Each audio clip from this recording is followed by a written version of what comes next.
স্বাগত খেলাযোগে আপনাদের সাথে আছি আমি ফাইম রহমান। প্রবাসী ফুটবলারদের নিয়ে বাফুফের বিশেষ ট্রায়ালের শেষ দিনে সবচেয়ে বেশি আলো কেড়েছে দর্শক। তবে এই ট্রায়াল থেকেই সরাসরি জাতীয় দলের জায়গা মিলে যাবে ব্যাপারটা এমন নয়, বরং এখান থেকে হবে বাছাই।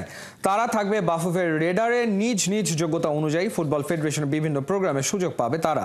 খালিদ জামিলের রিপোর্টে বিস্তারিত। ভিন দেশে নিচের টায়ারের লিগে খেলেন প্রবাসী এই ফুটবলারদের অনেকেই নিয়মিত পেশাদার ফুটবলের সাথেও জড়িত থাকতে পারেননি একাডেমিক কারণে। তবুও ফুটবল ফেডারেশনের প্রোভাইড করা এই জার্সি পরা তরুণদের প্রতি সাধারণ দর্শকদের আগ্রহ দেখলে অনেকের চোখ চড়ক গাছ হতেই পারে। গ্যালারিতে হাজির হওয়া দর্শকদের রীতিমতো সেলফির আবদার মেটাতে হয়েছে একের পর এক, যদিও এই মুখগুলো হয়তো বাংলাদেশের ফুটবল ফ্যানরা এর আগে কখনো দেখেনি। এই ফুটবলারদের তো আসলে নামে খুব বেশি মানুষ চেনে না, কিন্তু তাদের খেলা দেখতে এসে ট্রায়ালের খেলা দেখতে এরকম একটা ক্রেজ আমরা দেখলাম আজকে গ্যালারিতে। দর্শকরা আসলে খেলাকে ভালোবাসে, ঠিক আছে, কে খেললো না খেললো সেটা কথা না। দর্শকরা ভালো খেলা চায়, মনে করছে বিদেশি যারা এসছে সবাই ভালো খেলবে, ভালো খেলছে তাদের ভালো লাগছে, এটাই তাদের আনন্দ। বাফুফের আয়োজনে 3 দিনের এই ট্রায়ালে অংশ নিয়েছেন মূলত ইউরোপ ও আমেরিকার প্রবাসী ফুটবলাররা। সব মিলিয়ে মোট 48 জন 2 এইজ গ্রুপ করে ক্যাম্প হয়েছে জাতীয় স্টেডিয়ামে। আর সোমবার একই ভেন্যুতে শেষ দিনে নিজেদের মধ্যে ভাগ হয়ে খেলেছে প্রস্তুতি match. Head coach Javier Cabrera বাকি দিনগুলোর মতোই পুরোটা সময় ছিলেন মাঠে, আর দেশের সেরা লোকাল কোচরা পাখির চোখ করেছেন। হয়েছে প্লেয়ার পারফরমেন্স ভিডিও। আর শেষ দিনে গ্যালারির একটা অংশে বসে বিনামূল্যে খেলা উপভোগ করতে পেরেছেন সাধারণ ফ্যানরা। দিন শেষে আসলে নিজেদের আয়োজনটা নিয়ে আসলে কতটা সন্তুষ্ট, কি পেলাম আমরা এবং সামনে কি পাবো। সামনে কি পাবো এটা নিয়ে চিন্তা করছি, কি পেলাম এটা নিয়ে এখন চিন্তা করছি না। ফুটবলটাকে অনেক দূর আগায় নিতে হবে, সেই লক্ষ্যে অনেক ভালো কিছু পাচ্ছি। আপনারা প্লিজ মাঠ থেকে বেরিয়ে আসুন, আমরা সৌন্দর্য রক্ষা করি মাঠের। গ্যালারির নিরাপত্তা বেষ্টনী টপকে ঢুকে পড়েছে মাঠে সাধারণ মানুষ। যারা এই ম্যাচটা দেখতে এসেছিলেন তারা মাঠের ভেতরে ঢুকেছেন, প্লেয়ারদের সঙ্গে ছবি তুলেছেন, তাদের সঙ্গে কথা বলার চেষ্টা করেছেন। সাধারণ মানুষের জনপ্রিয়তা যে ফুটবলের প্রতি কতটা সেটা তারা টের পেয়েছেন। এবং দিন শেষে বাংলাদেশ ফুটবল ফেডারেশন শেষ মুহূর্তের অব্যবস্থাপনার মধ্যেও আশাবাদী হচ্ছে যে ফুটবল খেলাটাকে মাঠে ফেরানো গেলে সেটা যে কোনোভাবেই হোক, তাহলেই সাধারণ মানুষ যারা এতদিন এই খেলাটার দিকে মুখ ফিরিয়ে নিয়েছিল তারা আবারও গ্যালারিতে ফিরে আসবে দারুণভাবে। সেই 90-এর দশক 80-র দশকের সময়কার মতোই জনপ্রিয় হয়ে উঠবে দেশের আন্তর্জাতিক লেভেলের ফুটবল থেকে ঘরোয়া ফুটবলও। খালিদ জামিল, একাত্তর, জাতীয় স্টেডিয়াম, ঢাকা। এক বেলা খাবার দেয়া না হোক, তবে ফুটবল খেলতে দিতে হবে। ফুটবলের জন্য এমন ক্রেজি তরুণ তুর্কিরাই ছুটে এসছেন বাংলাদেশের লাল সবুজের জার্সি গায়ে জড়ানোর স্বপ্ন নিয়ে অংশ নিয়েছেন বাফুফের ট্রায়ালের 3য় দিনে জাতীয় স্টেডিয়ামে। ম্যাচ শেষে পরিবারের সদস্যরা জানিয়েছেন নিজেদের সন্তানদের নিয়ে স্বপ্ন ও লক্ষ্যের কথা। বাংলাদেশের হয়ে খেলতে সব ধরনের স্যাক্রিফাইস করতে মরিয়া স্বপ্নবাজ অভিভাবকরা। হাসান সজীবের রিপোর্ট। এ যেন শুধু ট্রায়াল নয়, রীতিমতো ফুটবল উৎসব। প্রথমবারের মতো পরিবার নিয়ে জাতীয় স্টেডিয়ামে খেলেছেন প্রবাসী ফুটবলাররা। বাঁধ ভাঙা উল্লাস তাদের পরিবারের মাঝে। 71-এর খেলাযোগকে জানিয়েছেন ফুটবলে কিভাবে উঠে আসা বাংলাদেশের জার্সিতে খেলার স্বপ্নের কথা। বিকেলে উঠলে আমার বাবা যখন ঘুমায় থাকতো না, আমার বাবাকে ঘুমাইতে দিত না, যে দাদা চলো না আমি খেলতে যাব, দাদা চলো না আমি খেলতে যাবো। আমার বাবা নিয়ে যেত ব্যাগ ভরে, ওর জন্য পানি ফল টল নিয়ে যেত। যখন মাঠে খেলতো না তখন অনেক দেখতো না, দেখলে মনে বলতো কি আপনার নাতি এটা বলে, হ্যাঁ ও কিন্তু অনেক বড় হবে। বাবা মারও খুব ইচ্ছে ছিল, বাবা মারও খুব শখ ছিল, আশা ছিল যে যেন ও বড় একটা ভালো খেলোয়াড় হোক। আল্লাহ রহমতে আশা যেন আল্লাহ পূরণ করে। শত বাধা পেরিয়ে বাংলাদেশে এসেছেন এক একজন প্রবাসী ফুটবলার, যাদের প্রত্যেকের রয়েছে আলাদা আলাদা লড়াইয়ের গল্প। ইংল্যান্ড প্রবাসী ফুটবলার সাইফুল ওয়াদুদ সামি, ছেলেবেলায় যাকে একবেলা খাবার না দিলেও চলতো, তবে খেলতে দিতে হতো ফুটবল। সেই সামি পূরণ করতে মরিয়া বাবার স্বপ্ন। আমার বাবার স্বপ্ন আমি পূরণ করব ইনশাল্লাহ। আমার বাবা একজন আর্মি অফিসার, তিনি রিটায়ার করে ইউকেতে চলে গেছেন। সে ইউকেতে যাওয়ার প্রথমত তার মেইন ইচ্ছা ছিল, কারণ সে চেয়েছিল আমি ফুটবল খেলি। আমি ফুটবল খেলছিলাম, অ্যান্ড আমি যখন ফুটবলের জন্য ফেরত এসেছি, সেই আমাকে প্রথমত উৎসাহ দিয়েছে। So I am really thankful to my dad. He is the best thing in the world. He did all of this for me. I'm here because of him. আকাশ ছোঁয়ার স্বপ্ন নিয়ে বাংলাদেশে এসেছেন 15 বছর বয়সী তাহসিন হোসেন। সুইডেন অনূর্ধ্ব 15-তে ডাক পাওয়া ফুটবলার এরই মধ্যে সাড়া ফেলেছেন ট্রায়ালে। ছেলেকে বাংলাদেশের মেসি হিসাবে দেখতে চান তার বাবা মা। অবশ্যই একটা স্বপ্ন আছে বাংলাদেশের জন্য খেলা। এটা আমার জন্য খুবই প্রাউড ফিল করার মতো যে আমার দেশের মাটিতে আমার ছেলে এত জনপ্রিয়তা পাচ্ছে, এবং আই হোপ যে সে বাংলাদেশকে রিপ্রেজেন্ট করবে ভবিষ্যতে। অবশ্যই এটা অনেক গর্ববোধ করার মতো, কারণ সুইডেনে ওকে সবাই বাংলাদেশ মেসি বলে, সো এটা আমি প্রাউড ফিল করি এবং আলহামদুলিল্লাহ ও ভালো খেলে এবং ভালোভাবে আগাচ্ছে সব কিছু, তো উইল সে ইনশাল্লাহ। 3 দিনের ট্রায়াল শেষে জাতীয় স্টেডিয়ামে পর্দা নেমেছে বাফুফের নেক্সট গ্লোবাল স্টারের। বিশ্বের বিভিন্ন দেশ থেকে প্রায় 50 ফুটবলারকে এক ছাদের নিচে নিয়ে আসা ডেনমার্ক প্রবাসী সাকিব মাহমুদ বিদায় বেলায় বাফুফের এমন উদ্যোগকে জানিয়েছেন ধন্যবাদ। সুযোগ পেলে ভবিষ্যৎ দেশের জন্য কাজ করে যেতে চান এই স্বপ্নবাজ ফুটবল কোচ ও প্লেয়ার্স রিপ্রেজেন্টেটিভ। বাফুফের সাপোর্টের মধ্যে আমরা যেটা পেয়েছি ওটা কল্পনা থেকেও বাইরে। সো আমি অনেক হাম্বল আর অনেক থ্যাঙ্কফুল যে বাফুফে যেভাবে করে আয়োজন করেছিল, টেকনিক্যাল মেম্বার যারা ছিল, এভরিথিং ওয়াজ ফ্ললেস।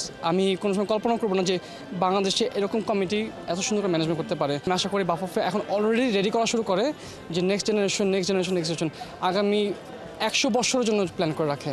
তো প্রতি বছর যদি আমরা এরকম প্ল্যান করে রাখি তাহলে আমরাই আগে পারবো, আর অন্য দেশরা বাংলাদেশ থেকে শিখবে। এখন হাসান সজীব, 71, জাতীয় স্টেডিয়াম, ঢাকা। সঞ্জয়ের কাছে ফুটবল শুধু খেলা নয়, এটা জীবন। 6 বছর আগে যেখানে ছিলেন সেখান থেকে আজও পথ চলা থেমে যায়নি। পরিবারের ভালোবাসা আর দেশের প্রতি টান নিয়ে তিনি আবার মাঠে লড়ছেন আগের মতোই। লক্ষ্য একটাই, একদিন লাল সবুজের জার্সি গায়ে জড়ানো। Arnab Bapi report. I'm happy to be here. Inshallah, we come back, me to be with my family, to be with all my family here. It's a blessing. 6 বছর শুধু একটা সময় নয়, একটা দীর্ঘ যাত্রা।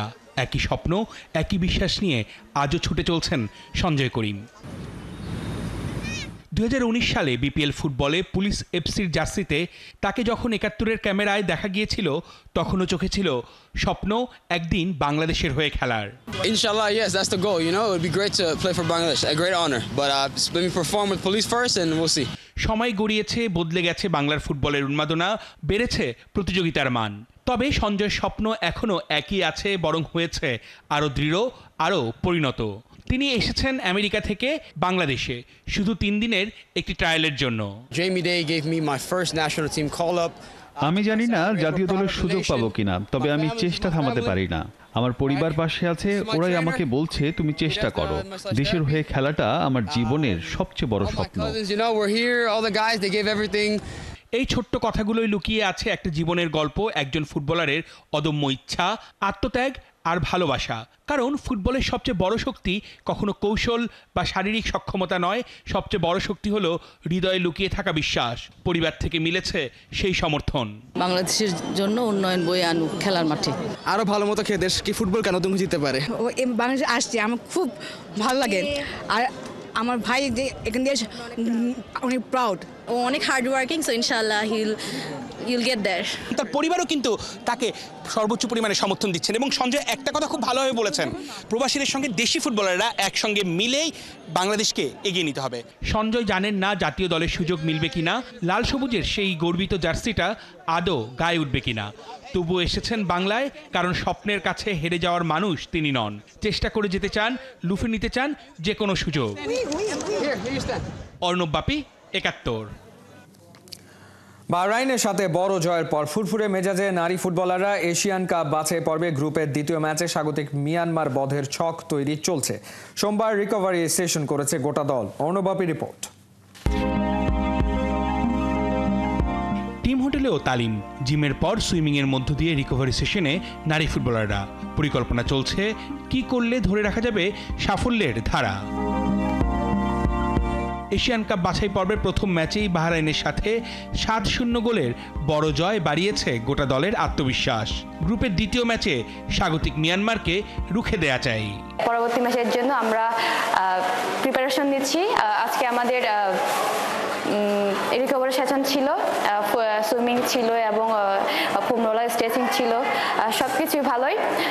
এখন আমরা দ্বিতীয় ম্যাচের জন্য কোচ যে আমাদের দিক নির্দেশনাগুলো দিবেন এগুলো আমরা কাজে লাগাবো এবং আমাদের সেরাটা দেওয়ার চেষ্টা করব।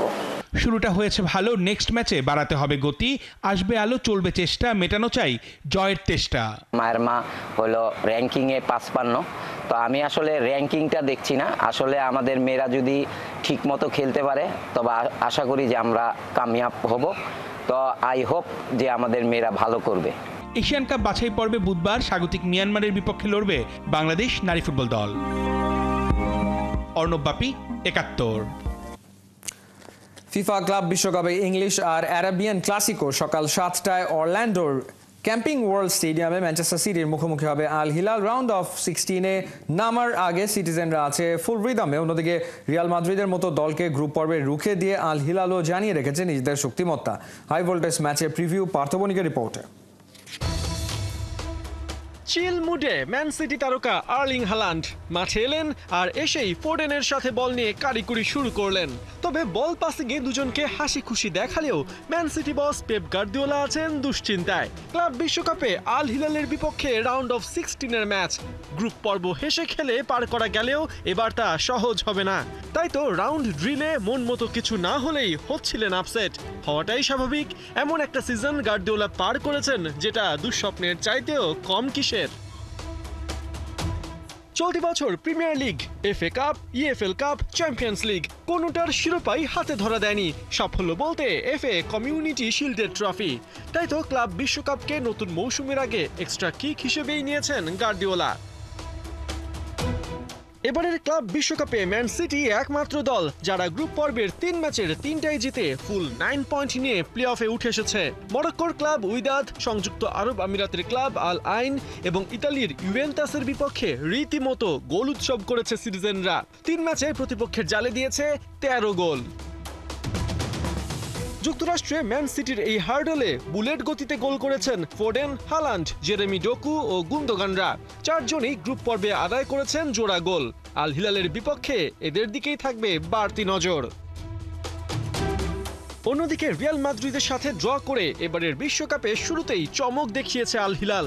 যদিও সেই চমকের পর অনেকেই আশা করেছিল অস্ট্রিয়ান ক্লাব সালসবুর্গের বিপক্ষে জয়টা আসবে, যদিও সেখানে ড্র করে সিমোনে ইনজাগির দল। তারপরেও মেক্সিকান ক্লাব পাচুকার বিপক্ষে জয়ে গ্রুপ রানার্স আপ হয়ে শেষ 16 টিকিট পায় আল হিলাল। তবে ম্যান সিটির মতো গুরুত্বপূর্ণ ম্যাচে দলটার জন্য ব্যাড নিউজ, অধিনায়ক আল দাউসারির অনুপস্থিতি। পাচুকা ম্যাচে হ্যামস্ট্রিং চোটে 6 সপ্তাহের জন্য মাঠের বাইরে চলে গেছেন এই উইঙ্গার। তারপরেও কোচ ইনজাগির তুরুপের তাস জোয়াও ক্যান্সেলো। হালান্ড, ফোডেনদের আটকাতে সাবেক ম্যান সিটি ডিফেন্ডারই আল হিলালের জন্য গুরুত্বপূর্ণ অ্যাসেট হবে নকআউটের এই ম্যাচে। তাই দেখার অপেক্ষা অরল্যান্ডোতে শেষ হাসিটা কার হয়, ম্যান সিটির নাকি আল হিলালের। 2 দলের ম্যাচ শুরু মঙ্গলবার সকাল 7টায়। পার্থ বণিক, ৭১। চূড়ান্ত হলো আসন্ন বিপিএল শুরুর সময়। ডিসেম্বর জানুয়ারিতে মাঠে গড়াবে বাংলাদেশ প্রিমিয়ার লিগের 12তম আসরের দিকে চলমান রাজনৈতিক টানাপোড়েনের আজ পড়ছে মাঠের ক্রিকেটে। অগাস্টে বাংলাদেশ সফর নিয়ে এখনো সবুজ সংকেত দেয়নি ভারতীয় ক্রিকেট বোর্ড, এমনটাই বিসিবির বোর্ড সভা শেষে নিশ্চিত করেছেন বোর্ড সভাপতি আমিনুল ইসলাম বুলবুল। জানিয়েছেন আম্পায়ারদের দক্ষ করতে 3 বছরের চুক্তিতে আসছেন সাবেক বিশ্বসেরা আম্পায়ার সাইমন টাফল।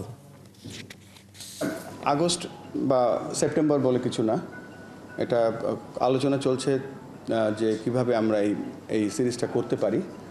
যদি কোনো কারণে তারা এই সিরিজটা এই মুহূর্তে না আসতে পারে, কোনো কারণে, আমাদের আলোচনা এখনও শেষ হয়ে যায়নি, তবে নেক্সট অ্যাভেলেবল উইন্ডোতেই হবে সেটা। এখানে না আলোচনা চলছে এখনো, আলোচনা। এবং আমরা চাইছি যখন আমরা তো আমাদের উইন্ডো খালি রেখেছি, সো আমরা চেষ্টা করবো ওই সময়টাই খেলার। তবে এখানে আলোচনা এর বেশি কিছু বলতে পারছি না, কেননা তবে দে আর ভেরি প্রফেশনাল। জিনিসটা হচ্ছে যে বিপিএলের আপনার টাইম ফ্রেমটা ঠিক হয়েছে ডিসেম্বর জানুয়ারি। অন্যান্য দেশে আপনার দে এনগেজ আর reputed sports agency, they manage the BPL. হ্যাঁ, আপনি আইপিএল বলেন অ্যান্ড পাকিস্তান লিগ বলে, পিএসএল বলে, তারপরে এবার বিপিএল এর থার্ড যেটা ডিসিশন হয়েছে যে এবার 5 বছরের জন্যে মিনিমাম 5 ইয়ারের জন্যে টিম দিয়ে দেওয়া হবে। কেমন করবেন নয়া ক্যাপ্টেন, পুরো দলকে যেন আগলে রাখলেন কলম্বোতে প্রথম দিনের অনুশীলনে। প্রিয় ফরম্যাট ওয়ানডেতে টাইগারদের জয় নিয়ে সবশেষ 8 মাস আর 6 ম্যাচে মিরাজের কাঁধে চ্যালেঞ্জ দলকে পুরনো ছন্দে ফিরিয়ে আনা। কলম্বোর আর প্রেমাদাসা স্টেডিয়ামে কেমন কাটলো নয়া ক্যাপ্টেন মিরাজের দিনটা? শ্রীলঙ্কা থেকে নাইয়ান বিন জসিমের পাঠানো রিপোর্ট। নেট থেকে একদম শেষ ব্যাটার হিসেবে বেরিয়ে যাচ্ছেন Mehedi Hasan Miraz, new captain. Best of luck. Series জিতবো তো ইনশাল্লাহ। মেহেদী হাসান মিরাজ যেটা বললেন, সিরিজ ইনশাল্লাহ আমরা জিতবো। মিরাজের এই জিনিসটাই সবচেয়ে বেশি আসলে ভালো লাগার, যে কোনো পরিস্থিতিতে, যে কোনো কঠিন কন্ডিশনেও মিরাজ বিশ্বাস করতে জানেন যে বাংলাদেশ ভালো করতে পারে। কঠিন সেই ম্যাচটা মিরপুরে, যেখানে ভারত অলমোস্ট জিতে যাবে চিন্তা করছিল, সেখান থেকে একাই ম্যাচটা বের করে এনেছিলেন মিরাজ। পাকিস্তানে 26 রানে 5টা উইকেট পড়ে যাবার পর সেই রাওয়ালপিন্ডি টেস্টে মিরাজ কিন্তু দারুণ ব্যাটিং করে লিটন দাসকে নিয়ে ম্যাচটা জেতায় বড় একটা ভূমিকা রেখেছিলেন। নিউ ক্যাপ্টেন, তার কাছে আসলে এরকম কিছু জয় সবাই প্রত্যাশা করছে।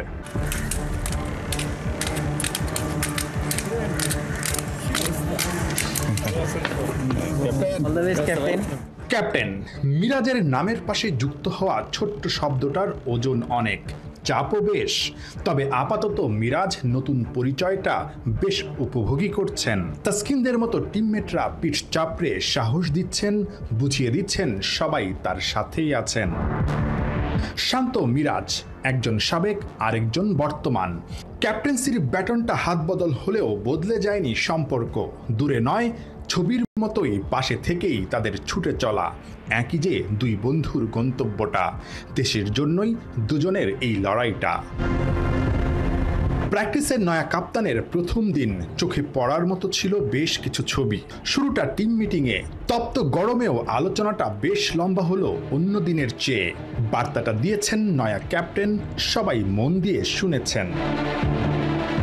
ওখানেই শেষ না, এরপর শুরু মিরাজের 1-to-1 আলোচনা। কখনো রিশাদকে বুঝিয়ে দিচ্ছেন নিজের ভূমিকা, কখনো তানজিম সাকিবকে দিচ্ছেন টোটকা, আবার কোচিং স্টাফদের সঙ্গেও করেছেন আলোচনা। মিরাজ জানেন দলের সবার সঙ্গে ক্যাপ্টেনের আন্ডারস্ট্যান্ডিং আর ইনভলভমেন্টটা কতটা জরুরি। সব শেষ করে মিরাজ নিজের কাজটাও করেছেন বেশ মন দিয়ে, তড়িঘড়ি করে ছুটে গিয়ে। নেটে বল করেছেন লম্বা সময়, আবার ব্যাট করেছেন মনের মতো করে। নেট থেকে যখন সবাই ড্রেসিং রুমে, তখনও ব্যাট চালাচ্ছিলেন ক্যাপ্টেন। দলের জন্য নিজের জ্বলে ওঠার তৃষ্ণাটা যে মিরাজের বেশ পুরনো। এখন দায়িত্বটা আরও বাড়ল, নিজে পারফর্ম করতে হবে, আবার পুরো দলকে সামনে থেকে নেতৃত্বও দিতে হবে। Good luck the magical Miraz. Nahiyan Bin Jasim, 71, Colombo, Sri Lanka. এ ছিল এই মুহূর্তের খেলাযোগে সরাসরি সংবাদ অনুষ্ঠান দেখতে চোখ রাখুন 71-এর ফেসবুক পেজ এবং সাবস্ক্রাইব করুন 71-এর ইউটিউব চ্যানেল। 71-এর সাথেই থাকুন।